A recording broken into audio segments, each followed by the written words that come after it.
And I didn't know who I was interviewing until I want to say like 5 days before or 4 days before. We were all given a list of who we were interviewing. And I didn't really have, actually, it wasn't even 5. It was like 3. That's like whatever. Like that's normal. I don't expect this to be sorted because Cutie's got to figure out who the fuck's even coming, and people are dropping in and out. People are saying they're going to come and they're not. So it's like whatever. Like I have a list. I'd gotten the list, you know, 3 days before, which is what I expected, right? Because there's, you know, this is like I don't even want to know logistically how you manage like 300 of the laziest people on earth. Like as streamers, I can say that like I love my fellow streamers, but so many of them lazy as fuck. They do not reply to messages. You have to spam them. Getting them to fill out forms is fucking impossible. So I understand very, very intuitively that my role is to shut the fuck up, turn up, and do the thing. So, you know, I don't ask questions, you know. I don't want to be another annoyance, you know, because I've ran events before. I know how this can be. People chirping away and you're like, hey, respectively, I got a lot of things to worry about. I gotta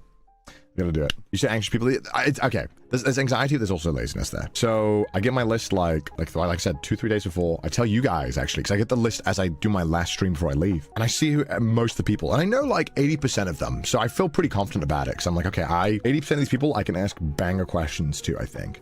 And then 20% I need to look up and do some research. So talking with everyone, Cutie's practicing, I'm making notes. I've got I'm listening to all of them talking, but I've got my like earpods in.